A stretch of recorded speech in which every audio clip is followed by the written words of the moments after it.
महाभारत काल की गाथा में कई ऐसे योद्धा हुए जिनके पराक्रम की कहानियां आज भी लोगों को चमत्कृत करती हैं। इन्हीं में से एक अनोखे योद्धा का नाम था बर्बरीक, जो भीम के पौत्र और घटोत्कच के पुत्र थे। बर्बरीक की कहानी महाभारत युद्ध से जुड़ी एक अनसुनी किंवदंती है, जो ये दिखाती है कि उनकी शक्ति ने उन्हें कितना विलक्षण और अद्वितीय बना दिया था। बर्बरीक को उनकी मां ने सिखाया था कि युद्ध के मैदान में हमेशा कमजोर पक्ष का साथ देना चाहिए। ये वचन उनके पूरे जीवन और उनके निर्णयों का आधार बना।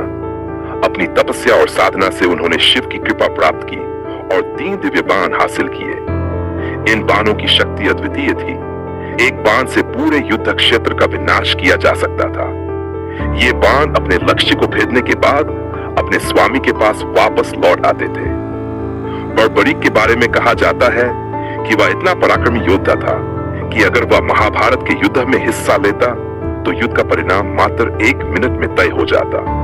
जब बर्बरीक ने महाभारत के युद्ध में जाने का निश्चय किया तो श्री कृष्ण को यह भान हुआ कि यदि वह युद्ध में शामिल हुआ तो कमजोर पक्ष का साथ देने के कारण युद्ध का संतुलन बिगड़ जाएगा।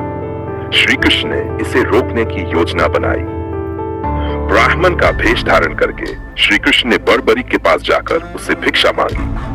जब बर्बरीक ने पूछा कि वे क्या मांगना चाहते हैं तो श्री कृष्ण ने उसका शीश मांग लिया। बर्बरीक ने तुरंत समझ लिया कि यह कोई साधारण ब्राह्मण नहीं है। जब उसने श्री कृष्ण को पहचाना तो बिना किसी झिझक के अपना शीश श्री कृष्ण को अर्पित कर दिया। शीश अर्पित करने से पहले बर्बरीक ने श्री कृष्ण से एक इच्छा जताई। वह महाभारत का युद्ध देखना चाहता था। श्री कृष्ण ने उसकी ये इच्छा पूरी की। उन्होंने बर्बरीक के शीश को एक ऊंचे स्थान पर रख दिया जहां से वह पूरे युद्ध का दृश्य देख सका। श्री कृष्ण ने बर्बरीक को वरदान दिया कि कलयुग में वह श्याम के नाम से पूजे जाएंगे।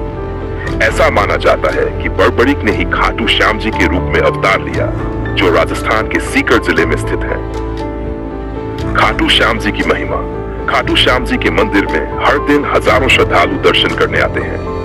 उनकी मान्यता है कि श्याम बाबा सभी भक्तों की मनोकामनाएं पूरी करते हैं। भक्तजन उन्हें कलियुग के आराध्य देव मानते हैं।